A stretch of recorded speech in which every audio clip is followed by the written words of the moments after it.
Thank you, Logan. And before we start, I want to ask you guys to please have your cameras on for this. But yeah, other than that, let's get into this. So, like I said, this is Tserennyam Sukhbaatar. He's a BYU Hawaii alumni. He graduated in 2012 with his degree in marketing and supply chain. Prior to that, he got a bachelor's degree in business administration from the International University of Ulaanbaatar in 2003. And in 2017, he earned his MBA from Utah Valley University's, thanks for the round, from Utah Valley University's Woodbury School of Business. So Tserennyam has pretty much always worked in marketing. Since 2018, he's been the Director of Analytics and Innovation, or the Marketing Director, for Barlow World Mongolia. This company is a Caterpillar dealer in Mongolia and the 18th largest company in the country. Before that, he worked as a marketing director in Utah.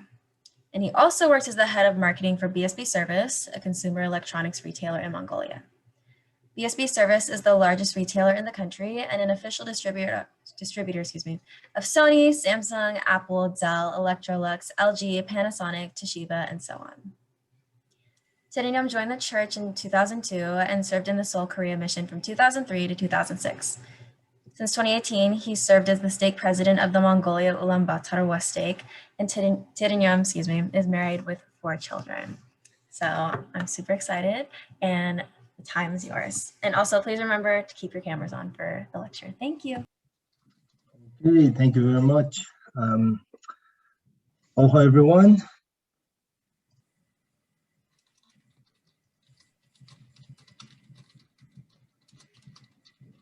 Okay, can you see my screen? Yeah, we can see. Okay.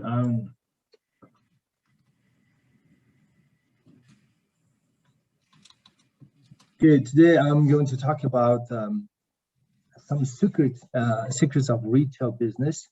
I was working this company for 8 years. I worked here like for 8 years. This is the retail business, the BSB. This company has many chain stores, also a market leader. So I gained lots of knowledge here. Today, probably you will like this case and experience. Okay, let's begin with this video. This is an outdoor event, so I'm going to focus on this, and then based on this, I'm going to share my experience. And if you have any questions, please you can chat. You can use the chat, or maybe at the end of the of this presentation, maybe you can ask. Yeah, let's move on.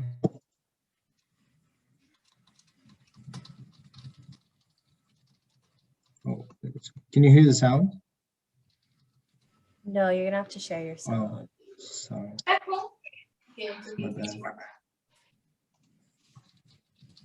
Okay, now you should.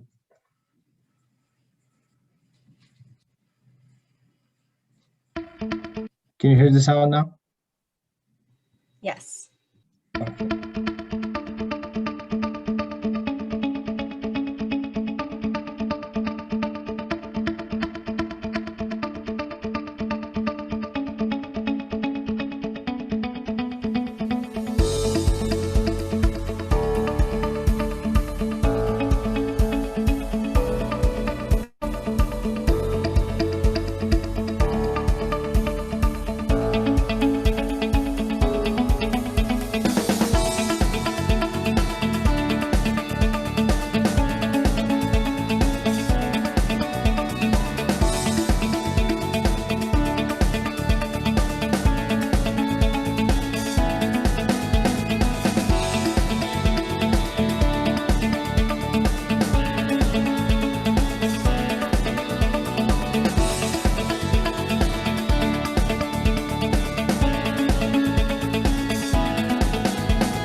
Okay, good. This is the event. This event, we started this event in 2008. This is an annual event. We organize this first week of June every year. I scratched everything from the blank of this event. Budgeted, layout, like agenda, all the creative activities, like, planned everything and organized all the departments in this event. I was managing over like 70 people to organize this event. Usually about 70 people organize this event. I organized this event for 6 times. Usually it takes like 4 to 6 days. And our sales target is around $1 to $2 million for those days. More than 20 world-class brands join. Also, this event became the flagship event of the company. Now it's the largest outdoor consumer electronics event in the country. So we call it the BSB Expo. So these are the brands that join this event every year, annually. It's like in a week activity. It's quite fun. So features about this event is we usually offer sales up to 80%, 70%, 90%. Every year is different. Also, every purchase has gifts. Also, like depending on the purchase amount, we will also give the different gifts. Also, every purchase has the lucky draw tickets. Every day for 6 days, we announce like 3 daily lucky draw winners. We give them like huge gifts like phone or like 50-inch TV set, washing machine, something like that. Also, we offer the free drinks, snacks, and also offer like special musical numbers, like all the activities from 9 a.m. till like 8 p.m. And all the activities, competition, games, contests, And every evening we have like a live concert. So we invite like famous singers, the bands, and then the customers can engage with us all day. And it's fun. And also, many of our competitors tried to copy this event, but they failed. This was quite a fun event. Cost of this event is usually around, it's between around $50,000 and $100,000. This cost includes all advertising costs, social media, the TV commercial, creation, design, all this display design, installation, all this gifts and price and everything. So pretty much. Usually, our marketing annual budget is around like $1 million, but this particular event costs usually, let's say $50,000+. Okay, what I did here is this. My purpose was to decrease my marketing cost, because that's the whole purpose of a company goal is this. Okay, I have certain budget, but like my boss always wants me to decrease the cost, right? And that's what I did. The last 2 years, in 2014, 15, I left the company in 2016. I organized the event without. I spent zero amount of marketing cost.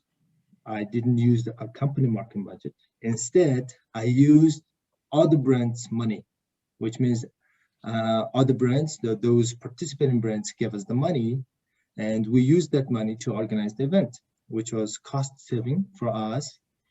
At the same time, we increased our sales. That's what I did. So I want to tell you how I did. We negotiated with all those brands and we sold our booths to those brands. That's how I did this. Okay. So in order to negotiate with those brands, this is what I use. This is the very important marketing principles you should all know. It's a 6-10 kind of rule. 6 out of 10 people, or 60 or 70% of purchase decisions are made after customers enter the store. That's the study. And in other words, like sign holder displays or POP materials, we call it, or point of purchase materials. They're very important for stores because we call it also, sometimes it's silent salesman. So these POP materials or point of purchase materials are this. So when you go to Walmart, Costco, or other Best Buy, other stores, you see this kind of the POP materials all the time. It's very unique display, very unique areas, and design is unique. This kind of like displays attract lots of customers. And because of this uniqueness, lots of people make decisions.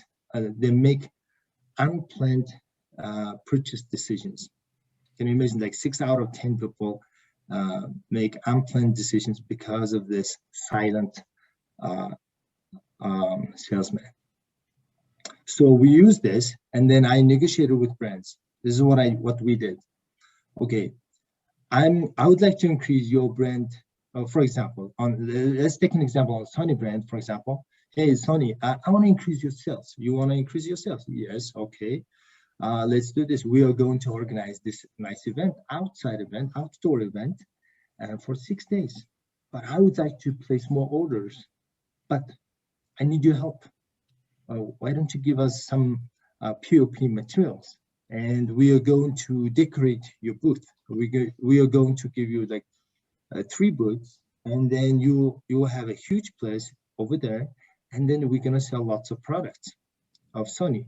How's that? Yes, or they say, oh yes, okay. How much do you need? And how about $10,000 or $20,000? And then we decorated the booth, and we decorated this placed the special POP materials, something like that. For example, we used Lego. Also for this Indesit, the Whirlpool brand, we created the giant washing machine. And people just see this giant washing machine. Wow, that's a giant washing machine. Let's take a picture. Let's they just they posted on their Facebook and went viral and bringing more customers, something like that. That was the whole purpose.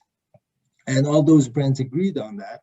And then they started giving us money, and we're using that money effectively. And also this event itself is the POP materials.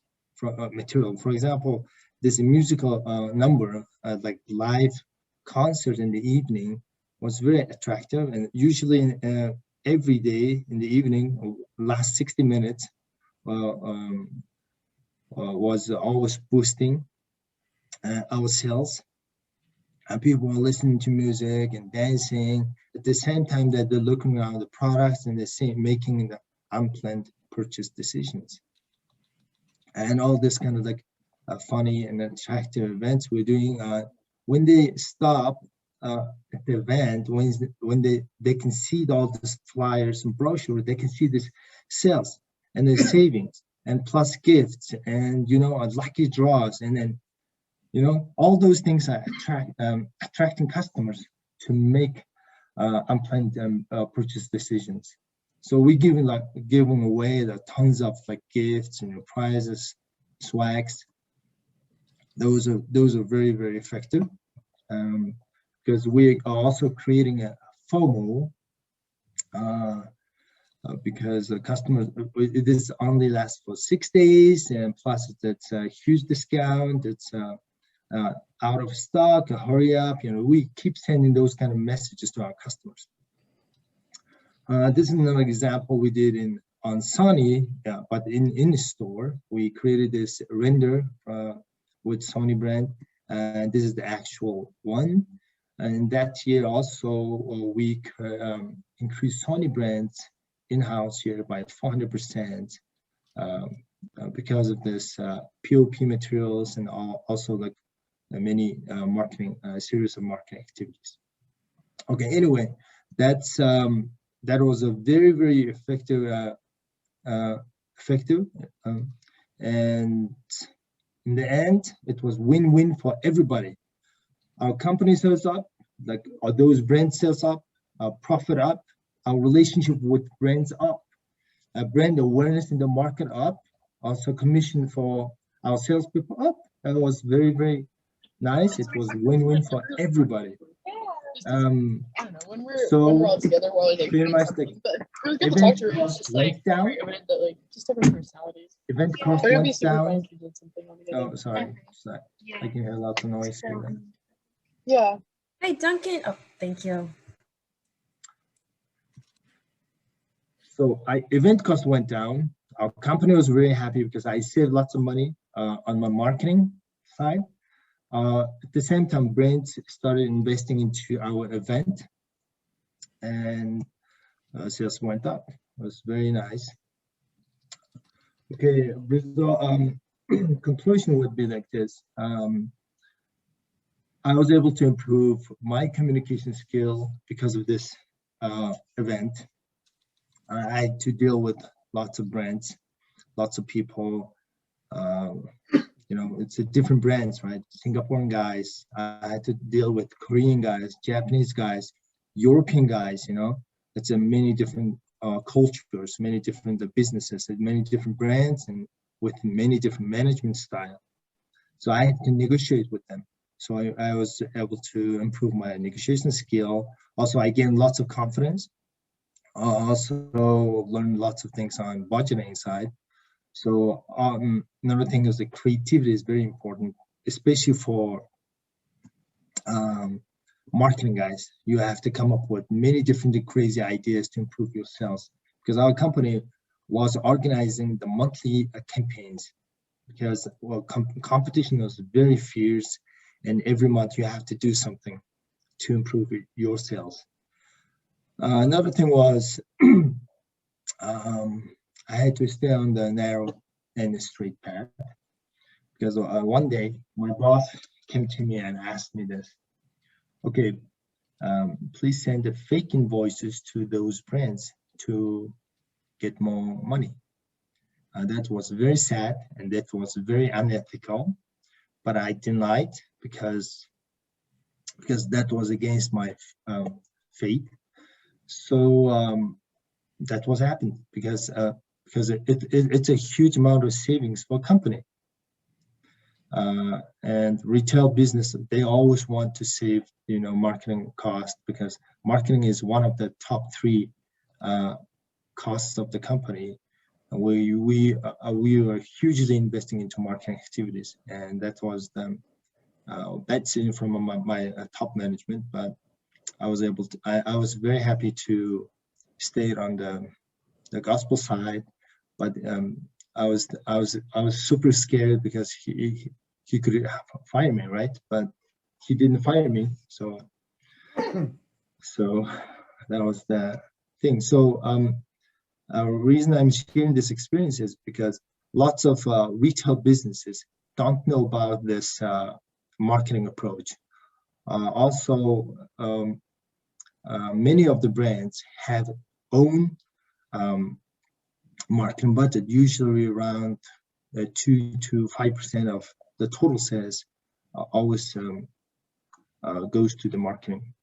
And if you work in the marketing retail side, you have to talk to your brands, ask more marketing support. They always have something.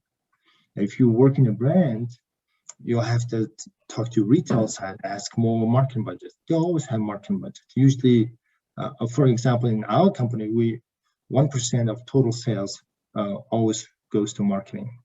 So that was the deal. So this is my experience I want to share with you. So hopefully you'll like it. Mahalo. So if you have any questions, yeah, feel free to ask. Thank you, Tserennyam. While we wait for questions to roll in the chat, I'll start. So what inspired you to start the event? Did you go to an event where they had something like this for business, or was it just an idea that came to you on your own?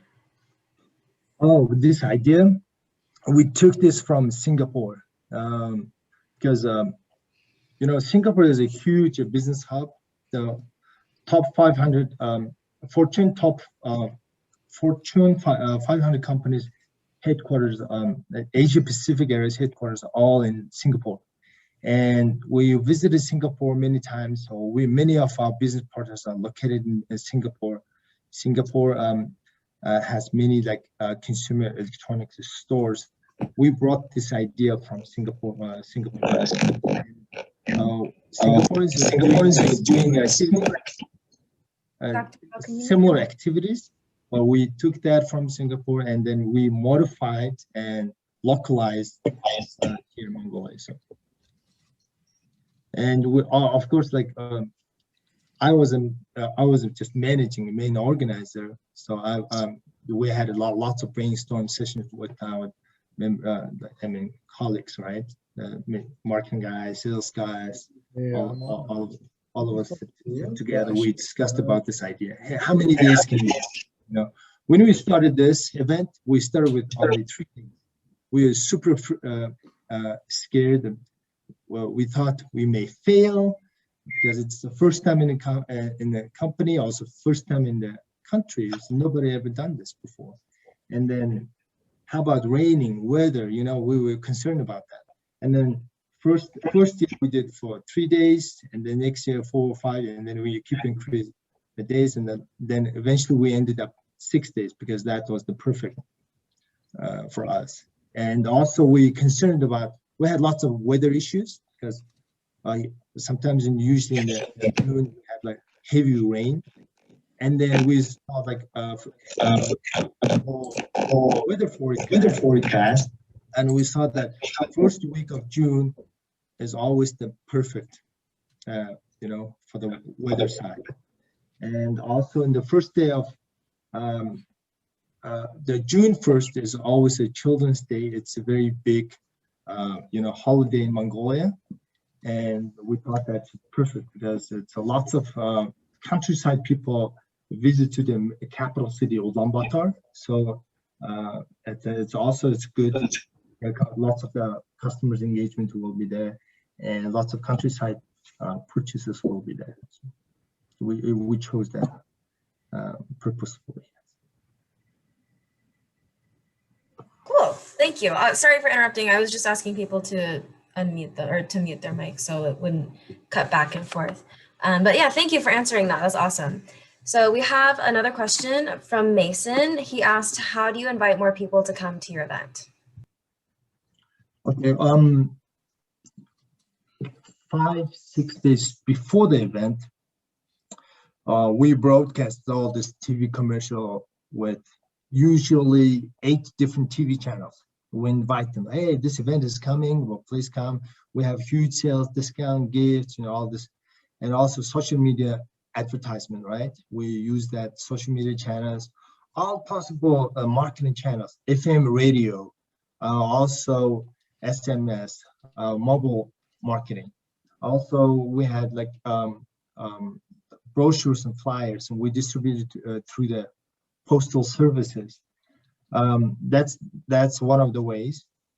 Another thing is during the event, it's all day event, right? We have like nonstop activities on the stage, on the outside, and people like passing, right? When they're passing, they become stoppers. They stop. Oh wow, what's going on? Oh, there's famous singer is singing. I want to see him. I want to see her, and then they just come, right? And then we have like fun activities and quizzes on the stage. We have MC on the stage and keep talking, you know, advertising products, and lots of people are like listening, like, and they just stop by and then just look around, and then they just make unplanned purchase decisions. Hey, look at that! It's a huge amount of savings. Man, I was looking for like 50-inch TV. Now it's like, whoa! I don't want to miss this opportunity. That's these kind of like activities, we keep doing that, and then keep doing, and we keep inviting more people to come to our event.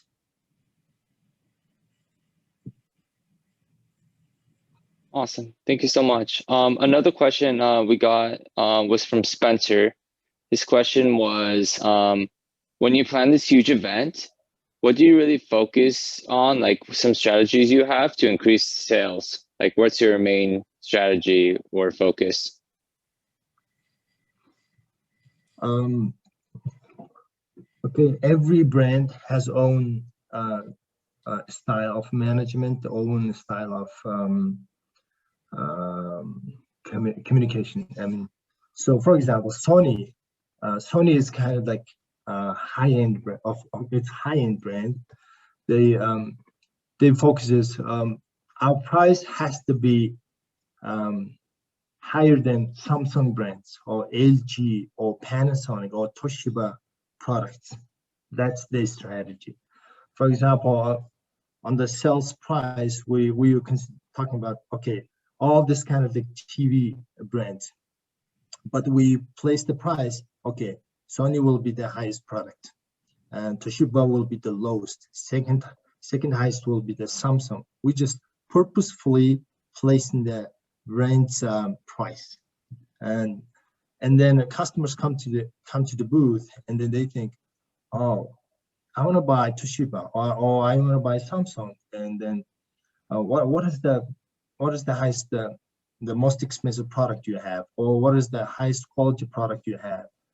And then every customer has different mindset. Because usually, like wealthy people always tend to go to purchase the high-end brands with most expensive price tag, right?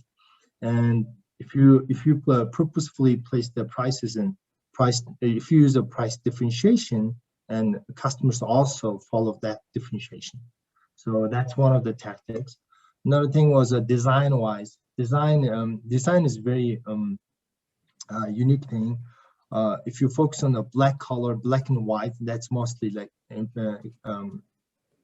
show the high-end brand, and Sony was usually focusing on black and white color because they think that's high-end. Samsung has own strategies. They focused on the blue only, something like that.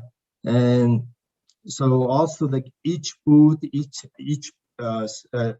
brand has own unique design. And I want to focus on, for example, that's one example was back in 2014, there was a World Cup, right? And because the World Cup, Sony came up with yellow color, and because Sony was sponsoring the World Cup in Africa, and then they wanted to focus on the World Cup. They wanted to connect everything with World Cup. That's what. So that uniqueness attracts the customers. So.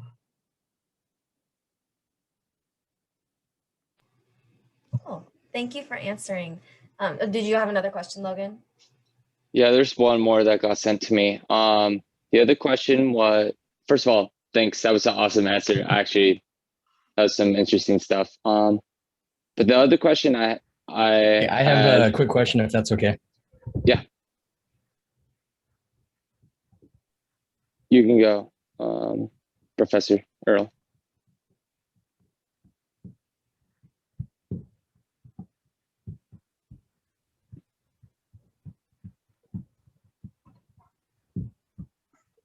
Jason, you can go.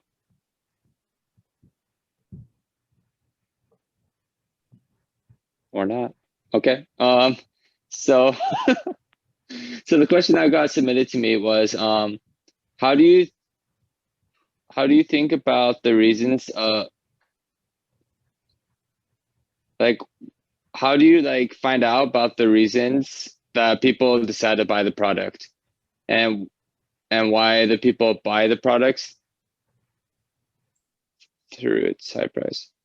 So yeah, just how do you find out your market research? Like, how do you find out like what they want?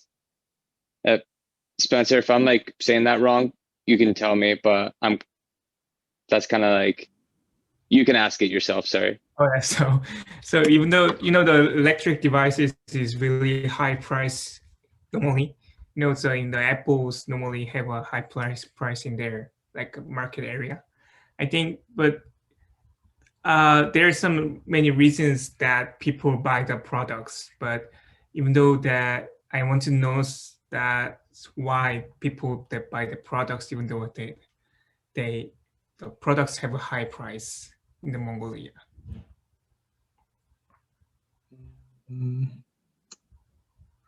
So I don't quite understand that question. Yeah, can you repeat that? Because I didn't quite understand that question. Oh yeah, so in your Hughes event, so you guys like introduced some like the products and then so their features of the electric devices. But I know that the people decided some like, sorry, so let me rephrase it. So the people decide to like buy some products through some specific reasons, but so I think there's not only the reason that you guys produce huge events, but I feels that there is some specific reasons that people buy the product. So I just wanted to know about the reasons. Does it make sense? Reasons? You mean the why people purchase the product? Yeah. Why people purchase that expensive product? Mm-hmm. Thank you. Okay. Okay. It's a retail business. It's a mass market, right?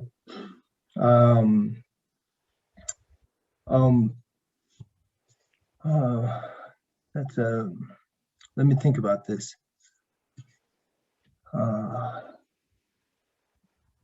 Okay, in retail, the BSP is, let's say this is the BSP itself is a brand, local brand, right?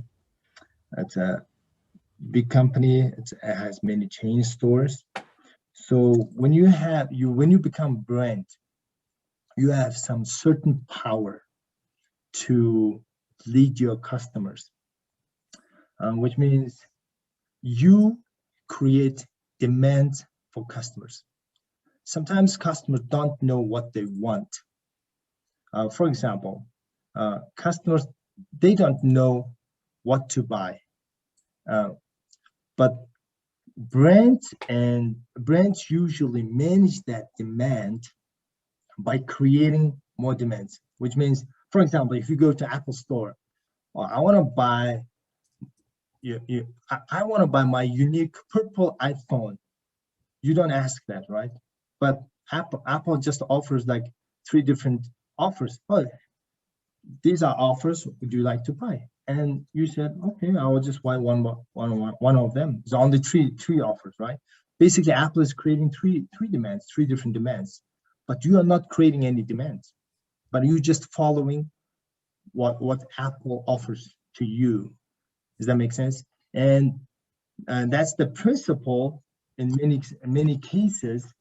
And we convince our customers, hey, we have now now Samsung comes up with 60 inches TV, which is the largest TV, LCD TV in the world. Do you like to buy? And then that's the offer. That's the new demand, because before that 60 TV set, the market didn't have any 60 inches, right? Now Samsung creates 60 inches, creating new demand and new needs, right? And then now the convincing customers, hey, buy 60 inches TV instead of 40 inch TV. 40 inches is too small. Now you have to create cinema to your home and buy 60 inches. And then they send out like huge advertisement and promotion campaign and convince customers 60 inches TV is more important, so much better than 40 inch TV set. And then people think, okay, I'll dump my 40 inches, I'll throw away and I'm gonna get 60-inch TV. That's how it works, right? So that's marketing. So marketing guys always create demands and needs, and then people don't know how to solve the problems. But we see that, hey, why are you using a semi-auto washing machine? Stop using that. Use fully auto washing machine. It will save your time. And lots of people think that semi-auto washing machine is cost saving, but indeed it's not.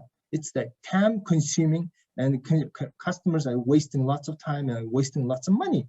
And we have to help them, and we have to educate them. Hey, fully auto washing machine will save your time, save your money, and spend more time with your kids, spend more time with your friends and spouse, and have fun. Just forget about washing. Just give us all the dirty clothes. We will take care of that. That's the brand message.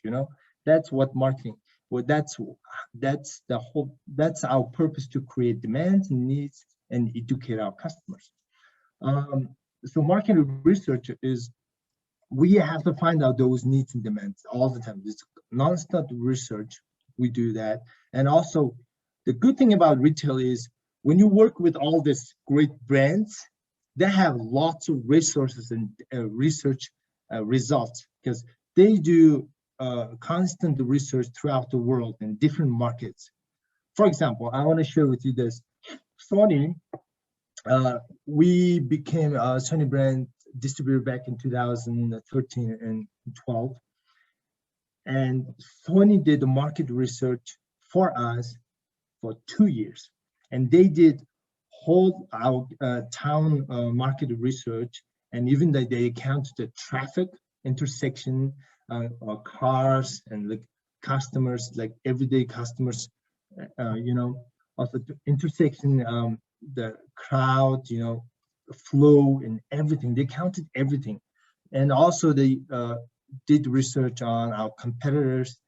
That we share that information. We use that information to boost our sales. For example, if you find like a very important intersection in the town, oh, this intersection is very important because it has always a traffic jam, lots of crowd out there. So how can we use that? We said, let's place the billboard right next to it, and let's place LED screen right next to it. And then so that people will see us, and then they will visit us, our store. Our store is close by this intersection, something like that. We use all those kind of marketing research all the time. And we do brainstorm, we come up with creative and fun and marketing activities and ideas. Also, we use our salespeople. Our salespeople are very big research resources, because they face customers every single day, right? Customers come, salespeople talk, and talking is very important. They just get the raw data from our customers, and they ask and talk and convert. During the conversation, they find out the demands and needs, why they're choosing, and then customers, they always share the information. We always help them and train them to ask certain questions, and then customers give all the important information about the needs and demands. And then based on that, we think, oh man, this is so cool. Based on this, let's do this. And then now, if you work in a certain kind of company for years, you will know the trend. For example, in Mongolia, February is an important month because sales increase in February because of the Lunar New Year. Lunar New Year is very important because lots of people make purchases during Lunar New Year's, Lunar New Year days, because they think it's the beginning of New Year. So in order to begin New Year, your home has to have some certain of like new equipment, new electronic consumer electronics products. Or they think it's if you buy a washing machine in the beginning of the New Year, they think it's good thing. It's good fortune is coming to them. That's how they think. So it's kind of the traditional thing. It's also the Buddhist religious thing. So also in July is very important month, because July we have a huge summer festival. It's called Nadam. it's a big traditional festival. It's 5 days off. People start to take the summer vacation, and 5 days they just go to festivals and enjoy. But like before that Natam festival, sales just increase. We use all those cycles all the time. Every month there's a trigger, special, days, and we use them. So we use that local tradition, culture, religious, all those things to increase our sales. So you have to know about those things. Those are very useful because those things lead the consumer behavior. Consumer behavior follows those kind of things. So if you understand your consumer behavior and customer psychology, and then if you manage all those things, then you will know your communication method. That's because you will know how to deliver your message through what communication channel. Does that make sense? Thank you so much. Thank you. Dr. Earl, can you hear us now? I know you have, because we can hear you. Yeah, I just had to switch over to my phone. Cool. Hey, so I was just curious on the state of digital marketing. Would you see, is it still at its infancy there in Mongolia? Or would you say that it's really caught up in the last 2 to 3 years? No, it's really, yeah, during that time, Facebook has become number one. Now, Mongolian total population is 3 million. Facebook users is 2.5 million. It's the highest penetrated country in the whole Asia. And 20% of them comes from iPhone users. The rest is Android users. It's highly penetrated. Facebook is number one social media channel for us. We created the Facebook pages for each brand, and we distributed all the messages through all those channels. That was very effective. It's even better than Google and YouTube. Because Google is not even close to Facebook. Facebook is very, very strong here in Mongolian market. It's very cost efficient too. Got it. It's great to see you again. Thanks. Thank you. I have a question. So I know you start, I don't know if we're going there. I know you start working for Caterpillar dealer in Mongolia. And I was wondering, how do you do the marketing in that? Because I feel like consumer electronic marketing and that marketing is totally different. Exactly that. Thank you. Yes, consumer electronics is a retail business, right? B2C business. But the Caterpillar is the totally opposite. It's B2B business. It's the corporate business. For example, like you have to talk to only certain companies. You are selling huge, big, giant excavators or bulldozers or wheel loaders, dump truck. It's like costs like $100,000 and $200,000 or $1 million expensive equipment, right? You're selling them, but that's not a retail business. You are not going to use that retail approach, what I just said to you. So it's unique. So on Caterpillar-wise, what we do is we only work with certain mining companies. Mining companies is very, it's not millions of users, right? Just a couple thousand or a couple hundred customers. What we do is we usually organize events with them. For example, we call annual launch event with only 200 customers. We send invitation to them. Hey, why don't you come with your CEO or COO or your special technical manager? Please come to our event. We are going to introduce our dump truck, 100 tons dump truck. So we invite them to take a tour, and and then when they come, we just network. We talk to them. We just eat, drink, to have fun, and we introduce our features and benefits of our service, the benefits of that product. And then basically it's a communication method. We just communicate them by meeting and face-to-face meeting, that's more efficient. And then we convince them. We deliver our marketing message, and then we invite them to make purchases. And that's one of the most effective ways we use. Another way is now the Caterpillar is changing its strategy to digital. They always think B2B business was just focused on certain customers. It's mostly like face-to-face, but now they would like to be more retail-wise approaches, marketing approaches. So Caterpillar is keep pushing us to use digital channels, and then we started using digital channel a lot. For example, now we're using Facebook, Twitter, or LinkedIn, all these channels, and we started creating more leads on those channels. For example, last 2 months, let's say January and February, there's a brand called SEM. It's a Caterpillar's low-end brand. It's made in China. We sell it in Mongolian market as well. Caterpillar also sells throughout the world, but it's low-end, low-quality products compared to the Cat machines. Then what we did was we created the lead generation advertisement on the Facebook last 2 months, and we did constant activities. But the last 10 days activity, we generated 60 leads, which means we brought 60 customers' information from Facebook: phone number, full name, title, what they want, where they're going to use the machine.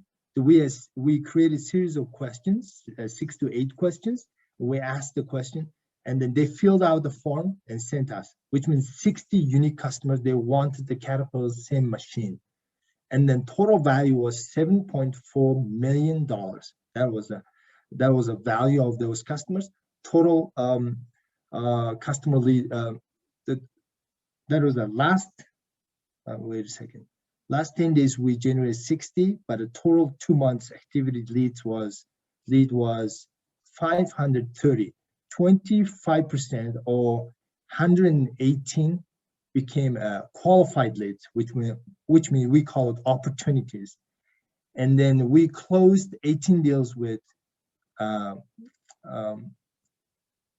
unsuccessfully, but 114 is still ongoing, which is quite effective for us. And that's what we did, for example, just on the Facebook. Does that make sense?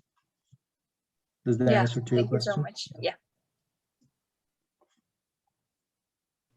Cool. Well, I think we got all the questions in the chat, and it's 2:50, so this is usually the time we wrap up. But thank you so much, Tserennyam, for your time and your insights and expertise. We all really, really appreciate it.